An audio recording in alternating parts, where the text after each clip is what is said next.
Sir, बीते रोज राज्य निर्वाचन आयोग की तरफ से बड़ी खबर सामने आई जिला परिषद और पंचायत सदस्यों के उपचुनाव को लेकर। तो वो तो उपचुनाव होगा 21 अगस्त को, लेकिन छात्र संघ चुनाव पर सरकार फैसला क्यों नहीं ले पा रही है, जबकि उसको लेकर बीजेपी के भी कई नेता, कांग्रेस के भी कई नेता जगह जगह प्रदर्शन छात्र कर रहे हैं। हर जिले में प्रदर्शन अब तक मान के चलिए कि हो चुका है, लेकिन उस पर अब तक सरकार कोई फैसला लेने को तैयार नहीं है। देखिए, बड़ी बहस का विषय है, बड़ी बहस का विषय है।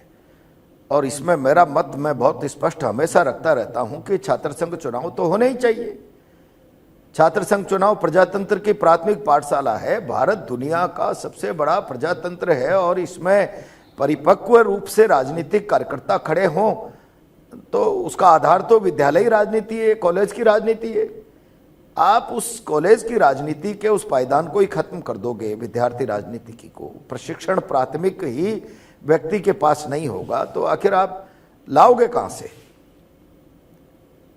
और मैं तो लिंगदो कमेटी की जब सिफारिशें लागू हुई थी कि 5000 में कॉलेज का चुनाव लड़ लो, आप उसके एक्सपोजर को ब्रेक डाउन करना चाहते हो।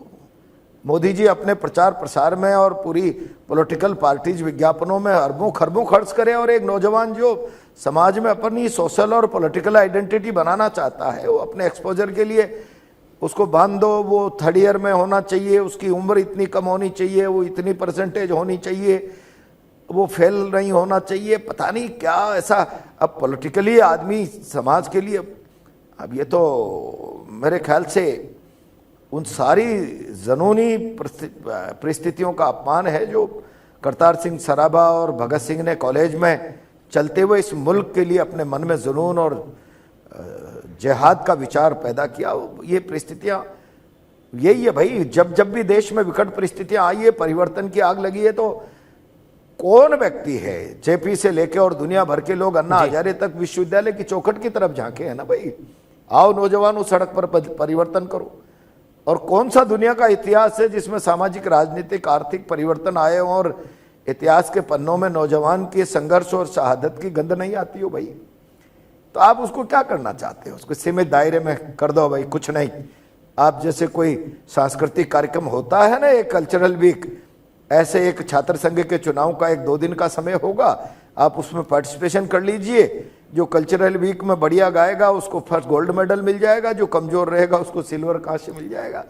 ये ट्रेडिशनल खराब मत करिए। नौजवानों में आग है, जुनून है, उसमें से शख्सियतें निकलती है और वह आगे चलकर विविध क्षेत्रों में पढ़ने लिखने वाला बच्चा ही तो भारत का भविष्य है। तो अब राजनीति में क्यों उसको संकीर्णता के दायरे में और बहुत छोटे दायरे में ले जाना चाहते हो? इसलिए ये तो पूरे देश में व्यापक बहस का विषय है।